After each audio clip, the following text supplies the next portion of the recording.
అందరికీ మరణాతండి. అందరూ బాగున్నారండి. మహాపరిశుద్ధుడు ప్రభువారు తన పరిశుద్ధమైన బాహు సదాకాలము మిమ్మను నడిపించును గాక. ఆమె. ప్రియమైన స్నేహితులారా, మనమంతా సృష్టికర్త అయిన దేవుని చేత సృష్టించబడిన దేవుని పోలికలో ఉన్న దైవ మానవులమై ఉన్నాము.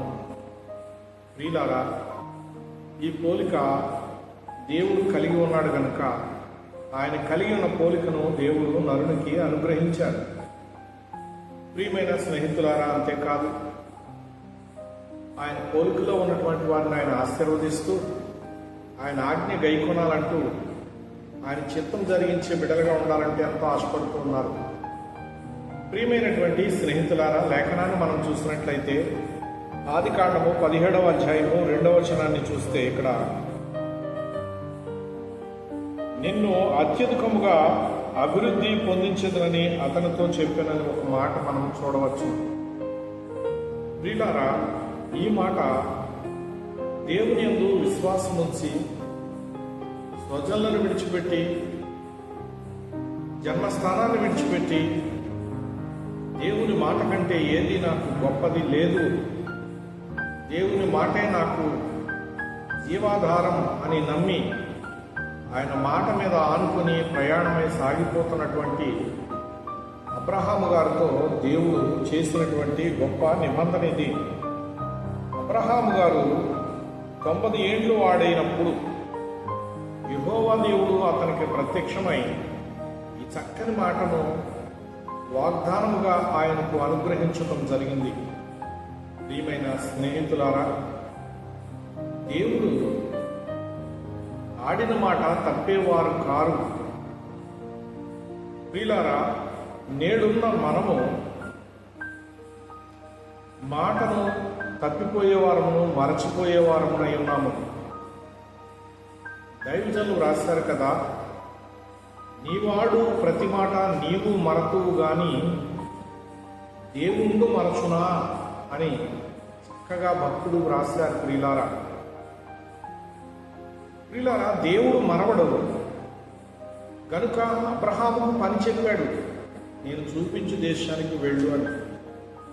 వెళుతున్నటువంటి అబ్రహాముకు మార్గమధ్యంలో దేవుడు కనబడుతూ ఉన్నాడు, మాట్లాడుతూ ఉన్నాడు. అది స్వయముగాను అలాగే దర్శన రూపంలో కూడా ఆయన కనబడుతూ ఉన్నారు.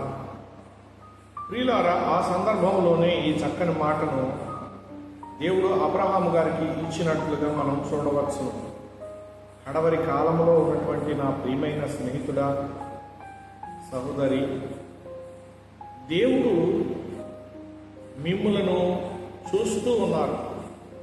అలాగే సర్వోన్నతుడైనటువంటి దేవుడు మీకు ఆజ్ఞాపించినటువంటి ఆయన యొక్క చిత్తమును మీరు నెరవేర్చవలసినటువంటి బాధ్యత గలవారై ఉన్నారు. దేవుడు అప్పగించినటువంటి పనులను మీరు ఎంతవరకు బాధ్యతగా నెరవేరుస్తూ ఉన్నారు?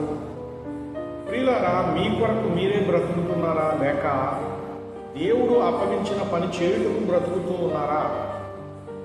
ఈ ప్రశ్నలకు జవాబు సర్వోన్నతుడైనటువంటి దేవుడు మీరు చేసినటువంటి క్రియలను బట్టి తీర్పులో మీకు ఫలములు ఇచ్చినప్పుడు తెలుస్తుంది. ప్రియ స్నేహితులారా, ఆయన ఆశీర్వదించేవారు. ఆయన ఆజ్ఞలు గైకుందాం, ఆయన కట్టడలను అనుసరించి ముందుకు సాగిపోదాం. విశ్వాసాన్ని మనము అంతరంగంలో భద్రపరుచుకుని నిరీక్షణ గలవారమే అబ్రహాము వలె ఎదురు చూచినట్లయితే ఆయన నిన్ను వెతుక్కుంటూ వచ్చి నీకు కనబడతారు. ఆయనను చూచినప్పుడు అంతా సరి అవుతుంది. దేవుడు అసాధ్యమైన కార్యాలను సుసాధ్యం చేసేవారై ఉన్నారు. ఇక్కడ అబ్రహాము గారి పట్ల ఆయన సుసాధ్యము చేసినటువంటి వారై ఉన్నారు. ఇచ్చిన వాగ్దానాల్లో ఏదీ తప్పుకోలేదు, ప్రతి వాగ్దానం నెరవేరింది. ప్రియులారా, మీకు నేడు సర్వోన్నతుడు వాగ్దానం ఇచ్చి నెరవేర్చేవారై ఉన్నారు. ఆశతో ఎదురు చూడండి, ఆ అనుగ్రహాన్ని అందుకోండి. చిన్న ప్రార్థన చేసుకుందాం. ప్రాణప్రియుడైన మా పరలోకపు తండ్రి, నీకు స్తోత్రములు. అబ్రహాము గారి పట్ల నీవు ఎంతో కృప చూపించిన వాడవై ఉన్నావు. ప్రభువా, ఆయనకు అప్పగించిన పని ఆయన నమ్మకంగా చేస్తూ ఉండగా ఆయనను ప్రభు నీవు ఆశీర్వదించిన వాడేవైనావు కనుక ప్రభు ఇదిగో నీ తట్టు చూస్తున్నటువంటి దైవ జనాంగములు లోకములో ఎందరో ఉన్నారు. వారికి నీవు సిద్ధపరిచినటువంటి వాగ్దాన దీవెనలు మెండుగా ప్రసాదించుమని ప్రభువును రక్షకుడు క్రీస్తు యేసు వారిని బట్టి ప్రార్థించి మీ మహిమగల హస్తాలకు అప్పగించుకుంటున్నాను పరమ తండ్రి. ఆమేన్. అందరికీ మరణాతండి.